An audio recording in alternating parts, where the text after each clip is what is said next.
continue. Sorry. Yeah, I just very briefly. As you know, the UK government has proposed a new nuclear plant at Hinkley Point in the UK.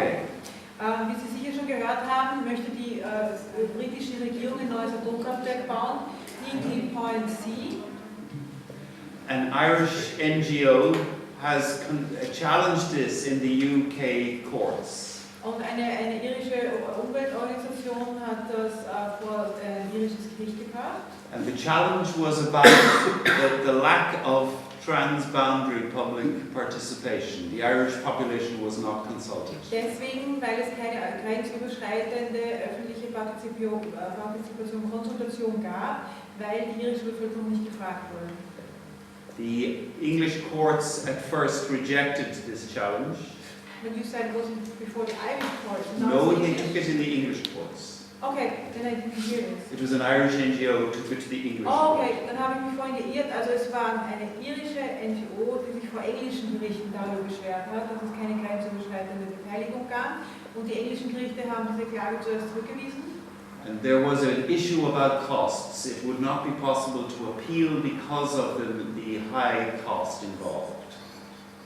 For who? Sorry. For the Irish NGO.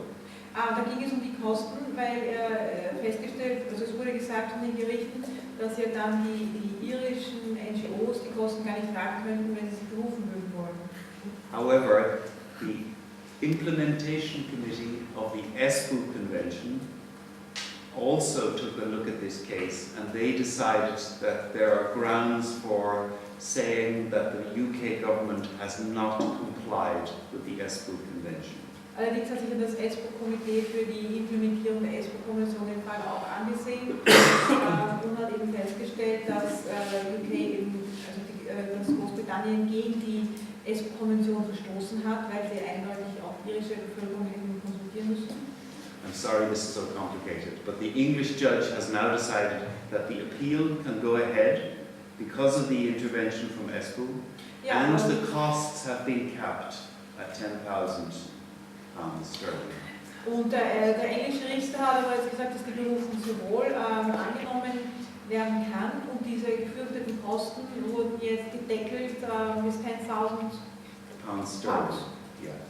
The implications, if this appeal will go ahead in July, if the case is won, it has very significant implications across Europe for transboundary consultation. But it was based on ESPO. Yes. Okay. Das heißt, der Richter hat nur deswegen so entschieden, eben weil das ESPO-Komitee gesagt hat, ESPO käme sehr wohl zur Anwendung. Und wenn jetzt im Juli der Fall so entschieden wird, dann hätte das natürlich Auswirkungen für ganz Europa. Does court says the cost for the NGO would be too high, or the cost for informing all the people would be too high for the NGO to pursue the case.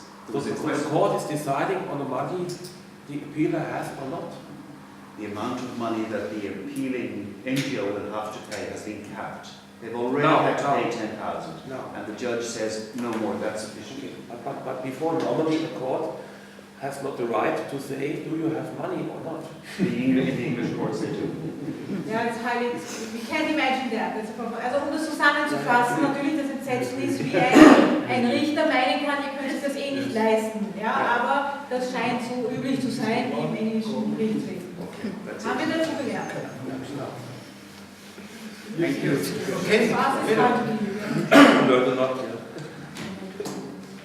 Okay. Ja. Frage stellen, welche Art von Nuklearanlage soll dort gebaut werden oder welche Art von Reaktoren?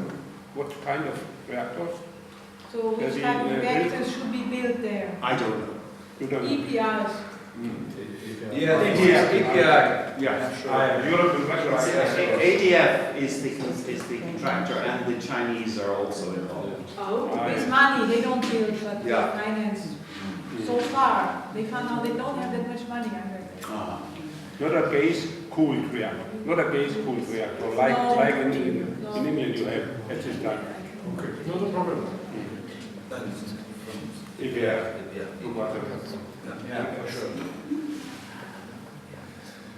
Okay, herzlichen Dank, Phil, thank you for this presentation. And next speaker, der nächste Sprecher ist Gilles, der hauptsächlich Nuclear Transparency vorstellen wird. Thank you, Phil. I'm Steve. And we continue now with Gilles, who will talk about the Nuclear Transparency Watch. Good morning, I am Gilles Dubreuil. Let me first introduce myself. I'm a researcher in the area of risk governance. I mean here the impact of technologies and the role of people and civil society in the decision-making processes. This is my area of expertise, but I've been also involved in nuclear matters since 1990, where I was sent at the end of 1990 to the Chernobyl area to study the consequences of the Chernobyl accident on the population. Mein Name ist Gilles Dubreuil. Ich befasse mich mit Risikoforschung, teilweise für schon sehr lang, auch mit den speziellen Nuklearfragen, seit dem Jahr 1990, wo ich nach Tschernobyl gefahren bin.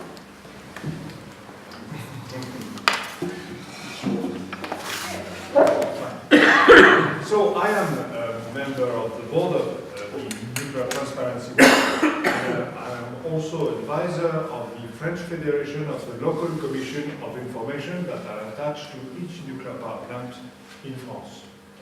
Ich bin Vorstand von Nuclear Transparency Watch, aber auch Berater für die CLIs, das sind die Informationsgruppen, die mit Bürgern zusammen rund um jedes Atomkraftwerk und die Fragen des Atomkraftwerks informieren.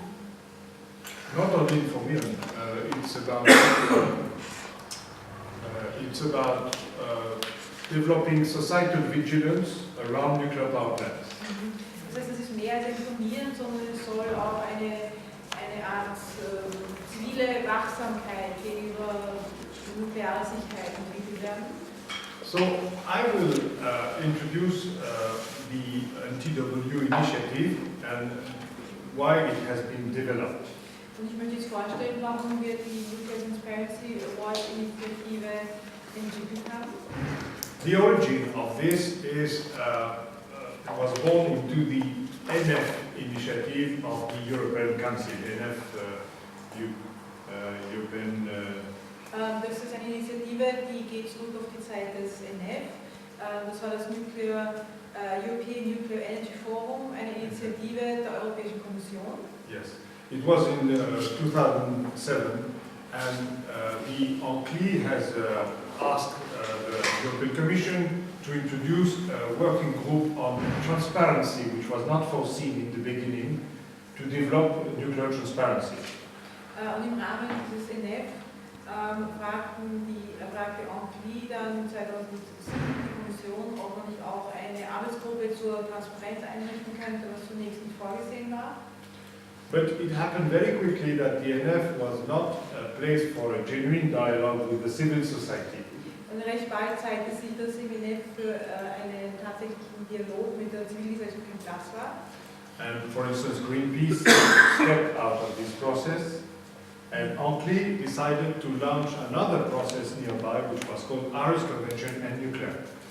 Und zum Beispiel Greenpeace ist dann aus der NF ausgetreten und ENCLI hat dann beschlossen, einen anderen Prozess zu starten, eben über Aarhus und Nuklearfragen.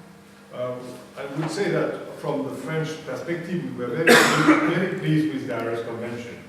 Aus der französischen Perspektive kam uns die Aarhus-Konvention sehr gelegen. Because the notion of participation in the nuclear sector is often ambiguous.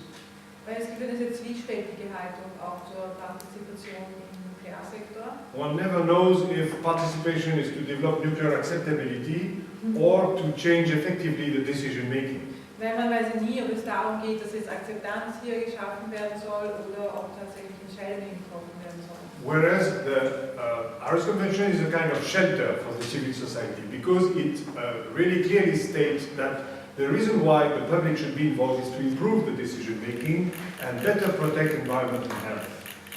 Insofern ist die Aarhus-Konvention eine Art Schutzschirm für die Zivilgesellschaft, weil da drin steht eben, dass die Qualität der Entscheidungen besser werden soll im Sinne der Umwelt.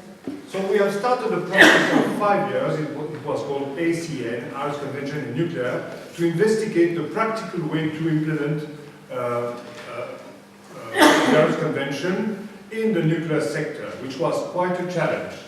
Das Projekt dauerte 5 Jahre, es hieß ACN, die Aarhus-Konvention im Nuklearsektor, wo man eben schauen sollte, wie es angewendet wird, praktisch, und das hat durchaus eine Herausforderung.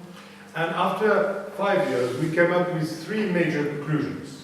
Nach 3 Jahren konnten wir 3 Schlussfolgerungen ziehen. If one wants to really implement practically the Aarhus Convention, one needs the better structuration of the civil society organization in Europe. Structuration, coordination, structuration, yes. Also zunächst mal haben wir gesehen, müssen die NGOs in diesem Bereich sich dann einfach besser aufstellen. And this is the first pillar, not the Aarhus Convention, but the ACN conclusions. The second one was the idea that civil society should access expertise to be able to really enter decision-making processes. Also sozusagen als erste Säule haben wir das gesehen, nicht von Aarhus, sondern von ACN. Die zweite Säule wäre dann, dass der Erwerb von Know-how durch die Zivilgesellschaft und in Diskussionen mit diesem Teil nicht beteiligen kann. And from this now emerging different initiatives to increase cooperation between civil society and TSOs, that mean the experts that work for the public authorities. Und auch eine Zusammenarbeit zwischen der Zivilgesellschaft und den TSOs, also den Technical Support Organizations, um also die Entscheidungsmöglichkeiten für Regierungen zu verbessern. And also to support the development of academic expertise, independent expertise. Und dadurch auch natürlich eine unabhängige akademische Expertise zu entwickeln. And the third pillar is the idea of further developing roundtables like we have today, which which objective would be to bring the diversity of actors around the table, which is maybe not totally achieved today, but in order to develop a culture of participation, because genuine participation necessitates contribution of different kind of concerned actors to be effectively achieved. Und der dritte Säule sind eben die Tische, wo man auch die Diversität der Beteiligten mitbringt, weil erst dann kann man eigentlich eine Partizipationskultur entwickeln. So to come back on the ACN initiative, the network, it was created in November 2013. Zurückkommend auf das ACN-Netzwerk, es startete 2013 im November. It was supported by various MEPs. Among them, the chair is Michel Rivasi, former chairman of Heriard in France. Es gab eine breite Unterstützung, das auch von Abgeordneten zum Europaparlament, wie zum Beispiel Lorenz, die war früher Präsidentin von Heriard. Joe Leinen, also from Germany, is supportive to this initiative. Oder auch Joe Leinen als deutscher Abgeordneter unterstützt die Initiative. And many another Green MEPs are also involved. Und einige andere grüne Abgeordnete. There are several kinds of participants. Among them, the Anki is involved, the Greenpeace, and there are also persons like Phil.